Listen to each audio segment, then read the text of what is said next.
Hello student, तर मागच्या लेक्चरला unit 3 foundry या चॅप्टरमध्ये आपण गेटिंग आणि रायझिंग सिस्टीम ह्याची थोडक्यात माहिती घेतलेली आहे. आता आपण कास्टिंगची टाईप्स ह्याची थोडक्यात माहिती घेत आहोत. ह्याच्यामध्ये पहिला आहे shell moulding process. The shell moulding process जी आहे ती तुम्हाला इथं डायग्रॅम दिसत आहे, फिगर दिसत आहे. ह्या प्रोसेसला क्रॉनिंग प्रोसेस किंवा सी प्रोसेस असं म्हटलं जातं. ही जे स्टीलचं कास्टिंग आहे किंवा नॉन फेरस अलॉयचं कास्टिंग असेल त्याच्यासाठी ही रेझिन बॉन्डेड सँड टेक्निक वापरली जाते. रेझिन बॉन्डेड सँड टेक्निक याचा अर्थ असा आहे की ह्याच्यामध्ये सँड आणि थर्मोसेटिंग रेझिन बाइंडर ह्याचा वापर केला जातो. म्हणजेच फाईन सँड आणि थर्मोसेटिंग रेझिन बाइंडर ह्याचं मिक्सचर ह्याच्यामध्ये वापरलं जातं. इथं तुम्हाला दिसत असेल तर हे नुसतं सँड नाही आहे, तर ह्याच्यामध्ये रेझिन बाइंडरसुद्धा आहेत. थर्मोसेटिंग रेझिन जे प्लास्टिक म्हणतो आपण, थर्मोसेटिंग प्लास्टिक रेझिन, ते बाइंडर म्हणून इथं वापरलेलं असतं. आणि सँड पण ह्याच्यामध्ये आहे. So it is mixture of fine sand and thermosetting resin binder. आता इथं दिसतोय तो पॅटर्न जो आहे तो मेटलचा पॅटर्न आहे. हा मेटलचा पॅटर्न आधी ओव्हनमध्ये 300 तापमानाला किंवा 200 तापमान ते 300 तापमानाला पहिल्यांदा ओव्हनमध्ये हीट केला जातो. आणि जेव्हा तो पॅटर्न हीट होईल तेव्हा ते ओव्हनमधनं पॅटर्न काढला जातो आणि तो प्री कंडिशन केला जातो. त्याच्यामध्ये सिलिकॉन जे ॲसिटोनमध्ये डिझॉल्व झालेलं आहे, सिलिकॉन डिझॉल्व इन ॲसिटोन, हे त्या पॅटर्नवरती स्प्रे केलं जातं जेणेकरून शेल त्याला चिटकून बसून राहू नये. ठीक आहे. त्याच्यामध्ये आता मेटल जो आहे, मेटलचा पॅटर्न इथं तुम्हाला दिसतो आहे. याचा जो फेस आहे तो फेस डाऊन साईडला टर्न केलेला आहे. बघा, हा फेस तुम्हाला डाऊन साईडला दिसतो आहे. So the face of hot metal pattern is turn down. Okay. And clamp over the open end of dump box. हा जो डम्प बॉक्स आहे ह्या डम्प बॉक्सवरती हा हॉट मेटल पॅटर्न जो की 200 ते 300 तापमानाला ओव्हनमध्ये गरम केलेला आहे, ह्या हॉट मेटल पॅटर्नचा जो फेस आहे तो डम्प बॉक्समध्ये, जो वरचा सरफेस आहे डम्प बॉक्सचा, ओपन सरफेस आहे, त्याच्यावरती तो अशा पद्धतीनं मेटल पॅटर्न त्याचा फेस डाऊन साईडला करून आपण ठेवलेला आहे. ठीक आहे. आता हे जे डम्प बॉक्स आहे आणि अलॉंग विथ हा जो हॉट मेटल पॅटर्न आहे तो काय केला जातो, दुसऱ्या स्टेपमध्ये इथं तुम्हाला दिसतंय तो इन्व्हर्ट केला जातो किंवा उलटा केला जातो. उलटा केल्यामुळं काय होईल की हे जे सँड आणि रेझिन ह्याचं जे मिक्सचर आहे, फाईन सँड आणि थर्मोसेटिंग रेझिन बाइंडर ह्याचं जे मिक्सचर आहे हे काय होणार आहे तर त्या हॉट मेटल पॅटर्नवरती पडणार आहे. आणि ते जेव्हा त्याच्यावरती पडेल तेव्हा त्याच्यामध्ये जे रेझिन आहे, प्लास्टिकचे बाइंडर्स आहेत, ते मेल्ट व्हायला सुरू होतील. मेल्ट व्हायला सुरू झाल्याच्या नंतर आपल्याला एक असा शेल तयार होईल. आता इथं तुम्हाला शेल दाखवलेला आहे, म्हणजे एक असा लेयर तयार होईल. साधारणपणे 6 mm थिकनेसचा आपल्याला असा लेयर हा त्या पॅटर्नच्या सरफेसच्या भोवती तयार होणार आहे किंवा एक शेल आपल्याला त्याच्यामध्ये तयार होणार आहे. नंतर हा डम्प बॉक्स जो आहे तो त्याच्या ओरिजिनल पोझिशनला, हा स्टेप 3 दाखवलेला आहे, जी ओरिजिनल पोझिशन होती स्टेप 1मध्ये जशी पोझिशन होती तशा पोझिशनला परत आपण टर्न केलेला आहे. आता ह्याच्यामध्ये जे एक्सेस सँड असेल ते एक्सेस सँड काय होणार आहे ते डम्प बॉक्समध्ये, इथं खाली सँड आणि रेझिन हे डम्प बॉक्समध्ये ते एक्सेस सँड पडते खाली किंवा खाली राहते. ठीक आहे. तर त्याच्यानंतर हा जो पॅटर्नला ॲडहेर झालेला हा जो काही शेल आहे तो शेल हा इजेक्टर पिनच्या सहाय्यानं काढला जातो. हा काढल्याच्या नंतर आपल्याला तो जो शेल आहे तो 3 ते 5 मिनिट स्पेशल ओव्हनमध्ये 420 तापमानाला आपल्याला तो परत हीट करायचा आहे. डिपेंडिंग अपॉन रेझिन यूज आपल्याला ते टेम्परेचर व्हेरिएशन होणार आहे. आपण साधारणपणे 420 तापमानाला हा परत शेल काय करतो, स्पेशल ओव्हनमध्ये हीट करतो. मग अशा पद्धतीनं हा एक भाग झाला शेलचा. असा दुसरा पण भाग आपण शेलचा बनवतो. असे 2 भाग जे आहेत ते ह्या फ्लास्कमध्ये असेंबल केले जातात. आता इथं व्हर्टिकली ते असेंबल केलेले आहेत 2 शेल. 2 शेल असेंबल केलेले आहेत आणि ह्यामध्ये सँड त्यामध्ये आपण रॅम केलेली आहे. अशा पद्धतीनं एक कॅव्हिटी तयार झालेली आहे आणि ह्या कॅव्हिटीमध्ये 2 शेल एकत्र केल्याच्यानंतर अशी एक कॅव्हिटी तयार झालेली आहे आणि त्या कॅव्हिटीमध्ये आपण मोल्टन मेटल हे पुअर करणार आहोत. अशा पद्धतीने ही शेल माउल्डिंग प्रोसेस आहे. पहा, मी परत एकदा सांगतो की ह्याच्यामध्ये मेटलचा पॅटर्न यूज केलेला आहे. हा मेटलचा पॅटर्न गरम केलेला असेल आणि हा गरम केलेला पॅटर्न ह्या डम बॉक्समध्ये सँड आणि रेझिन हे त्याचं मिक्सचर आहे. रेझिन आणि सँड ह्याचं मिक्सचर आहे. तर ह्यामध्ये जो मेटलचा पॅटर्न आहे त्याचा फेस डाऊन साईडला आपण करून तो डम बॉक्सच्या वरच्या साईडला आपण ठेवलेला आहे. नंतर हा डम बॉक्स आणि हा जो मेटल पॅटर्न आहे तो उलटा केला जातो. ह्याच्यातलं सँड आणि रेझिन जे मिक्सचर आहे ते त्या मेटल पॅटर्नवरती पडणार आहे. हा मेटल पॅटर्न हिटेड असल्यामुळं तिथं एक असा 6 mm थिकनेसचा शेल तयार होणार आहे आणि राहिलेली सँड आणि रेझिनचं मिक्सचर हे त्या बॉक्समध्ये परत पडणार आहे जेव्हा तो बॉक्स आपण ओरिजिनल पोझिशनला आणू. आता हा जो शेल तयार झाला आहे तो आपण स्ट्रिप केलेला आहे, इजेक्टर पिनच्या साहाय्याने काढलेला आहे, स्ट्रिप्ड फ्रॉम द पॅटर्न. आणि नंतर तो 3 ते 5 मिनिटासाठी 420 तापमानाला डिपेंडिंग अपॉन रेझिन यूज आपण तो गरम केलेला आहे जेणेकरून तो हार्ड व्हावा आणि क्युअर व्हावा. आणि अशा पद्धतीने हा जो एक शेल तयार झालेला हा पोर्शन शेलचा तयार झाला आहे. असा दुसरा शेल पण तयार करतो. हे 2 हाफ शेलचे एकत्र केले जातात ह्या फ्लास्कमध्ये आणि इथं बॅकिंग सँड टाकली जाते. त्याच्यानंतर इथं जे शेल 2 एकत्र केलेले आहेत त्याची एक कॅव्हिटी इथं तयार झालेली आहे आणि हे कॅव्हिटीमध्ये आपण मोल्टन मेटल पुअर करणार आहोत. अशा पद्धतीनं हे शेल माउल्डिंग प्रोसेस आहे. लक्षात आलं? आता ह्याचे ॲडव्हान्टेजेस काय आहेत तर ह्याला फ्लोअर स्पेस कमी लागतो. अनस्किल्ड लेबरसुद्धा आपण शेल माउल्डिंगसाठी वापरू शकतो. आता हे जे शेल्स आहेत ते स्टोअर पण करता येतात आणि ट्रान्सपोर्ट पण करता येतात आणि शेलमुळं सरफेस फिनिश कास्टपार्टचा आपल्याला चांगला येतो. ह्याचा हे जे लिमिटेशन काय आहेत तर पॅटर्नची कॉस्ट आता गरम करायचं मेटल पॅटर्न त्यामुळे मेटल पॅटर्नची कॉस्ट जास्त असते त्यामुळे पॅटर्नची कॉस्ट इथं जास्त आहे. ह्याच्यामध्ये थर्मोसेटिंग रेझिन सँड बरोबर वापरलेलं आहे त्यामुळे रेझिनची कॉस्ट जास्त आहे. ओव्हरऑल मग इक्विपमेंटची कॉस्ट जास्त होते आणि जे काही साईज आहे कास्टिंगचा आणि वेट हे ह्याच्यामध्ये लिमिटेशन येतं. अशा पद्धतीनं शेल माउल्डिंगचं ॲडव्हान्टेज लिमिटेशन तुम्ही लक्षात ठेवा. हा झाला पहिला पॉईंट. दुसरा टाईप आपण पाहतो आहोत सेंट्रीफ्युगल कास्टिंग. आता सेंट्रीफ्युगल फोर्स माहिती आहे तुम्हाला की जो फोर्स हा सेंटरपासून अवे ॲक्ट होतो तर त्याला आपण सेंट्रीफ्युगल फोर्स असं म्हणतो. आता हे सेंट्रीफ्युगल फोर्सचं ॲप्लिकेशन या सेंट्रीफ्युगल कास्टिंगमध्ये केलेलं आहे.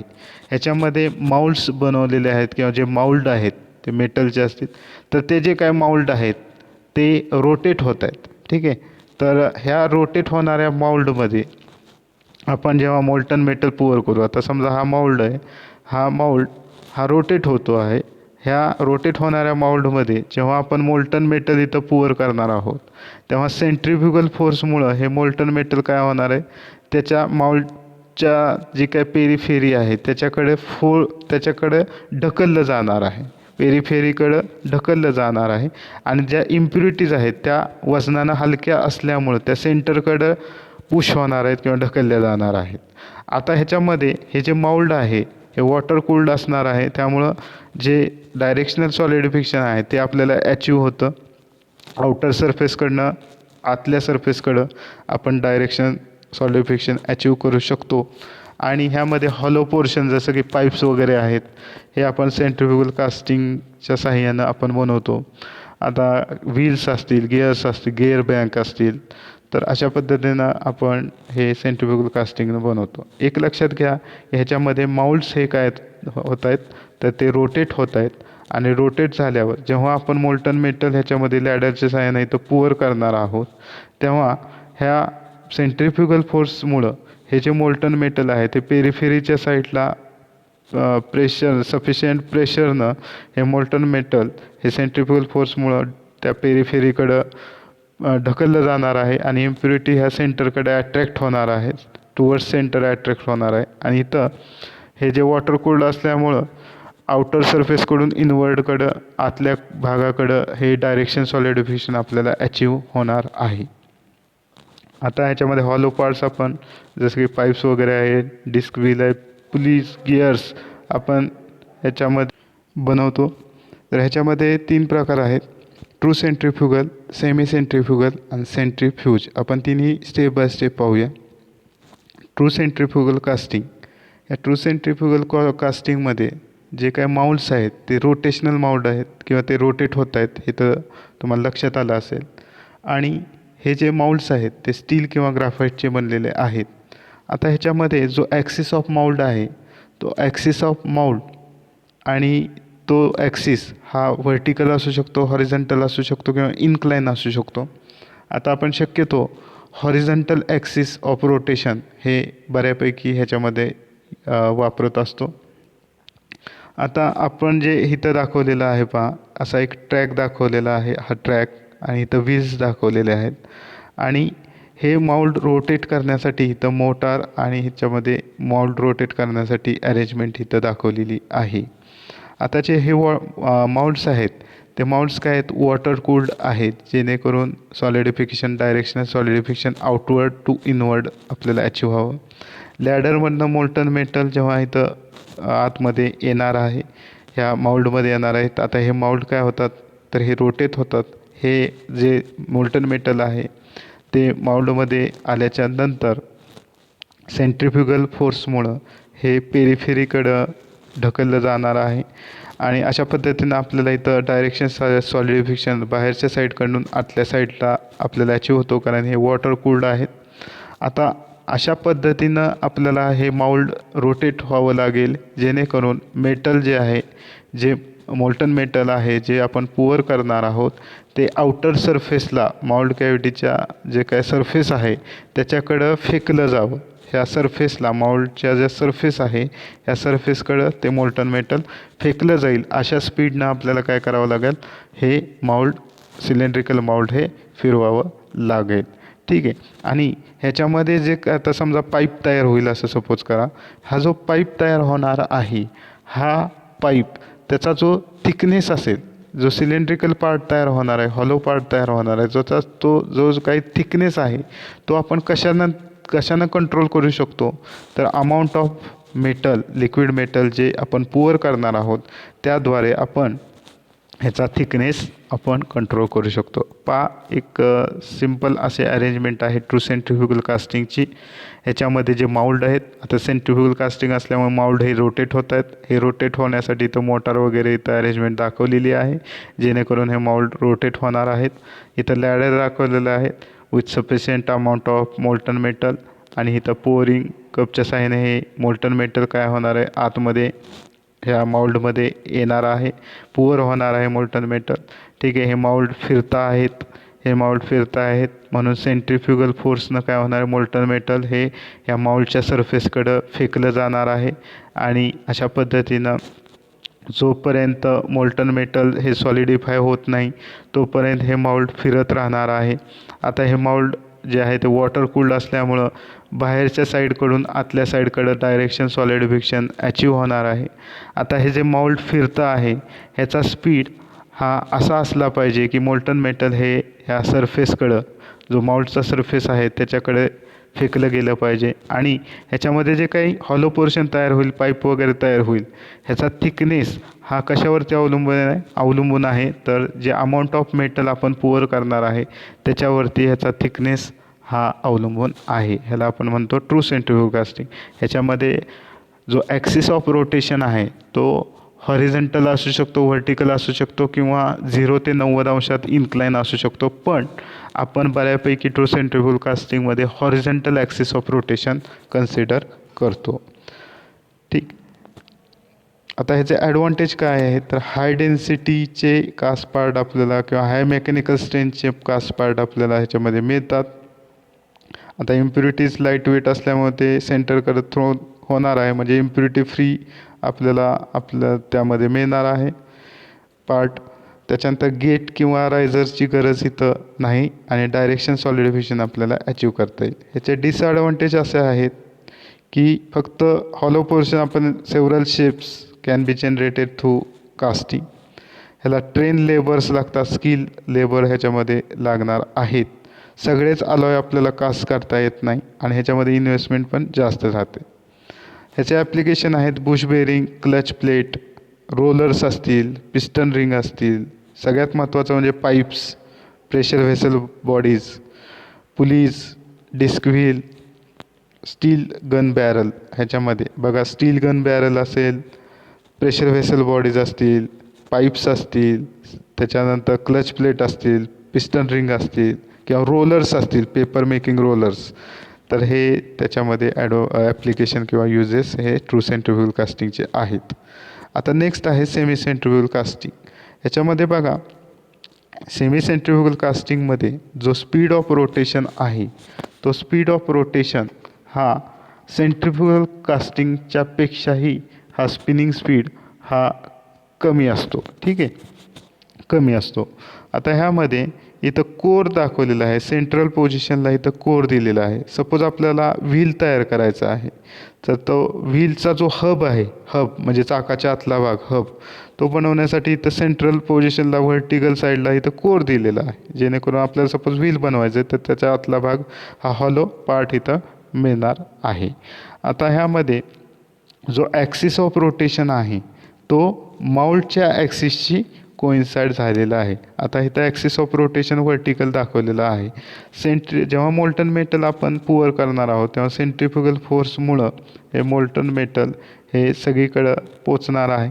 ठीक आहे, आणि हे माऊल्ड काय होत आहेत, हे माऊल्ड जो आहे तो माऊल्ड फिरतो आहे. हा व्हर्टिकल ॲक्सिस भोवती हा माऊल्ड काय होतो, फिरतो आहे. त्याच्यामुळे सेंट्रिफ्युगल फोर्समुळं ते माऊल्ड कॅव्हिटीमध्ये सगळं मोल्टन मेटल पोचणार आहे आणि ह्या कोरमुळं काय होणार आहे, हॉलो पोर्शन आपल्याला मिळणार आहे. अशा पद्धतीनं व्हील किंवा आपलं जे काही गिअर्स ब्लँक आहेत ते आपण सेमी सेंट्रिफ्युगल कास्टिंगनं बनवू शकतो. फ्लाय व्हील्स असतील, रिंग असतील, रोलर्स असतील, तर अशा पद्धतीनं आपण सेमी सेंट्रिफ्युगल कास्टिंगनं हे बनवू शकतो.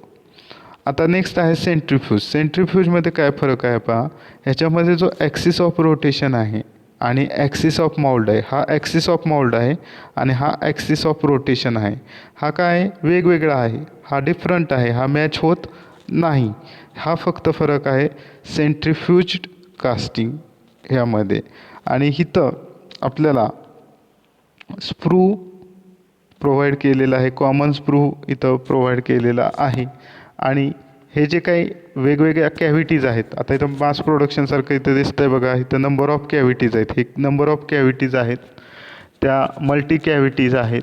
ह्या ज्या कॅव्हिटी आहेत त्या सेंट्रल स्प्रूशी, सो सेंट्रल कॉमन स्प्रू आहे त्याच्याशी हे सेंट्रल स्प्रूला ह्या कॅव्हिटी ह्या रेडियल गेटनं काय केलेत, हे गेट आहेत, हे जे दिसतं आहे ते गेट्स आहेत. ह्या रेडियल गेट हा सेंट्रल पोर्शन आहे, हे सेंट्रल स्प्रू आहे, ह्याच्यातनं मोल्टन मेटल आत येणार आहे आणि हे फिरतं आहे माऊल्ड. सेंट्रिफ्यूजमध्ये पण माऊल्ड काय होतं, रोटेट होते. या सेंट्रल स्प्रूमधनं आता टॉप व्ह्यूमध्ये तुम्हाला लक्षात येईल, सेंट्रल स्प्रूमधनं जे काय मोल्टन मेटल आलं आहे हे रेडियल गेट जे काय दिलेले आहेत, रेडियल गेट, ह्या रेडियल गेट थ्रू ह्या जे काय मल्टिपल माऊल्ड कॅव्हिटी आहेत त्याच्यापर्यंत सेंट्रिफ्युगल फोर्सनं पोचणार आहे. ठीक आहे, अशा पद्धतीनं हे सेंट्रिफ्यूज कास्टिंग आहे. आता ह्याच्यामध्ये आपण काय करू शकतो, एक कॉमन सेंट्रल स्प्रू वापरून आपण हे असे नंबर ऑफ माऊल्ड्स एकमेकावरती रचू शकतो, स्टॅक करू शकतो. त्याला आपण स्टॅक माऊल्डिंग आपण असं म्हणतो. ठीक आहे, मास प्रोडक्शनसाठी. तसं समजलं असेल की ह्याच्यामध्ये जे काय ॲक्सिस ऑफ रोटेशन आहे हा ॲक्सिस ऑफ माऊल्डशी कोइन्साइड होत नाही. ह्याच्यामध्ये एक कॉमन सेंट्रल स्प्रू आहे, त्याच्यामध्ये ज्या कॅव्हिटीज नंबर ऑफ कॅव्हिटीज आहेत त्या सेंट्रल स्प्रूला रेडियल गेटच्या साह्यानं कनेक्ट केलेल्या आहेत. जेव्हा मोल्टन मेटल आपण आत ओतणार आहोत सेंट्रिफ्युगल फोर्समुळं रेडियल गेट थ्रू हे मोल्टन मेटल त्या कॅव्हिटीपर्यंत पोचणार आहे. आता जर समजा एकावर एक आपण असे नंबर ऑफ माऊल्ड रचले, स्टॅकिंग केलं तर त्याला आपण स्टॅक माऊल्डिंग म्हणतो. स्टॅक म्हणजे रचले. अशा पद्धतीने हे सेंट्रिफ्यूज कास्टिंग आहे.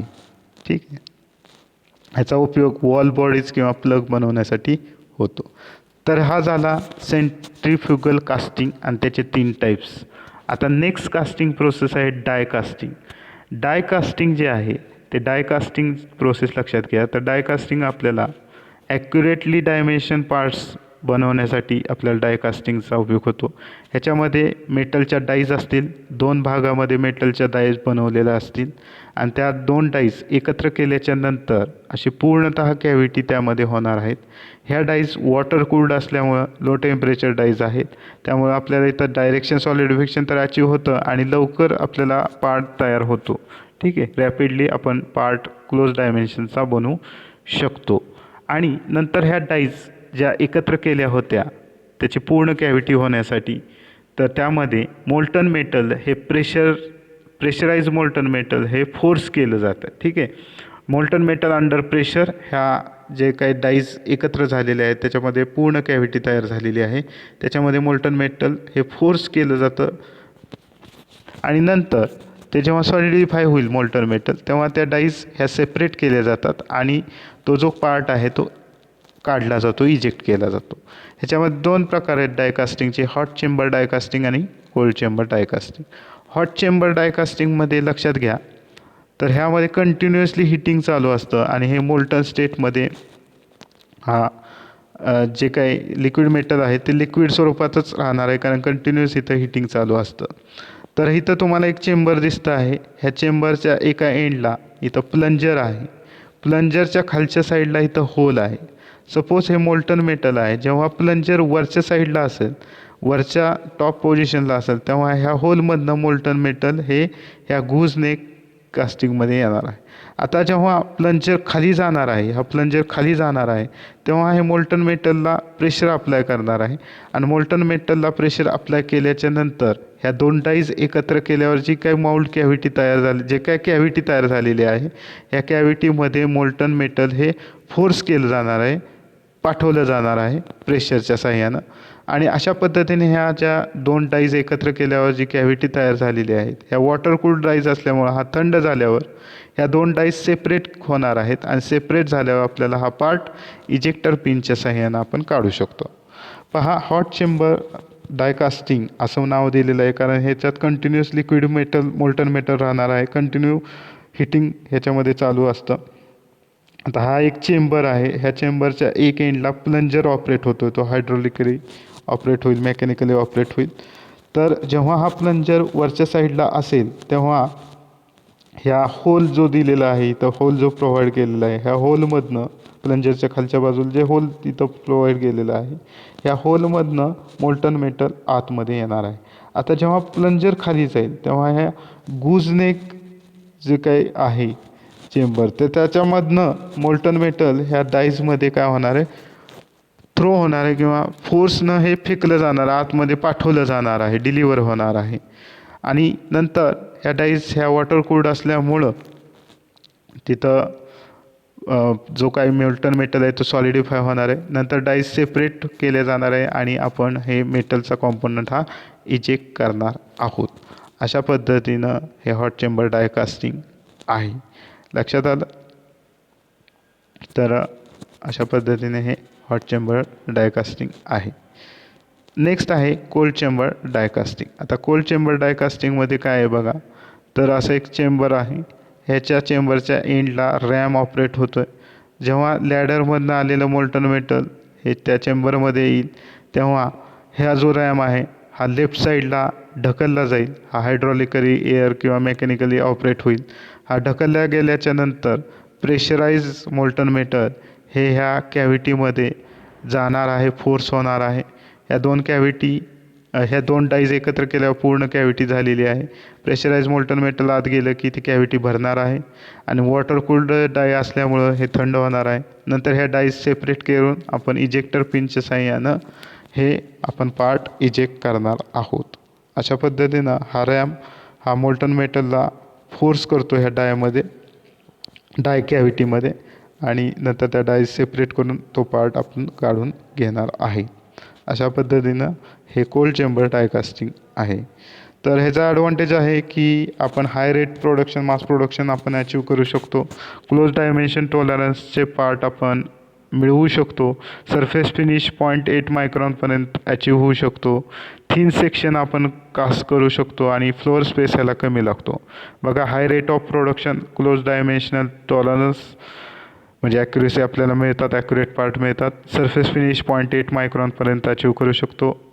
थिन पातळ पार्टसुद्धा आपण मॅन्युफॅक्चर करू शकतो. कमी फ्लोअर स्पेस याला लागणार आहे. ह्याचं लिमिटेशन असं आहे की ह्याच्यामध्ये डाय कॉस्ट जास्त आहे. कॉस्ट जास्त असल्यामुळे इक्विपमेंट कॉस्ट इथे जास्त आहे. कदाचित हे जे डाय आहे त्याच्यामध्ये आपण मोल्टन मेटल जेव्हा फेकतो आहोत, फोर्स करतो आहोत, तेव्हा त्याच्यामध्ये एअर एन्ट्रॅप होऊ शकते आणि त्याच्यात पोरोसिटी हा डिफेक्ट येऊ शकतो. हेवी कास्टिंग करण्यास अवघड जातं आणि हे फक्त नॉन फेरस ऑलॉयसाठी ही डाय कास्टिंग मेथड यूजफुल आहे. आता ह्याचे जे काय नॉन फेरस ॲल्युमिनियम मॅग्नेशियम जे काय आहे तर ते पार्ट्स आपण इथं बनवू शकतो. ॲटोमोबाईल पार्ट्स जसे की वॉल कवर आहे, व्हील आहे, ट्रान्समिशन हाऊसिंग आहे, कार्बोरेटर, इम्पेलर, फॅन क्लच किंवा अल्टरनेटर हाऊसिंग असे पार्ट्स आपण ॲटोमोबाईलचे बनवतो. टॉईज बनवले जातात. कनेक्टर हाऊसिंग, गिअर्स हे त्याचे ॲप्लिकेशन डायकास्टिंगचे आहेत. तर आज आपण इथंच थांबतो आहोत. नेक्स्ट लेक्चरला आपण कास्टिंगचे डिफेक्ट्स पाहणार आहोत.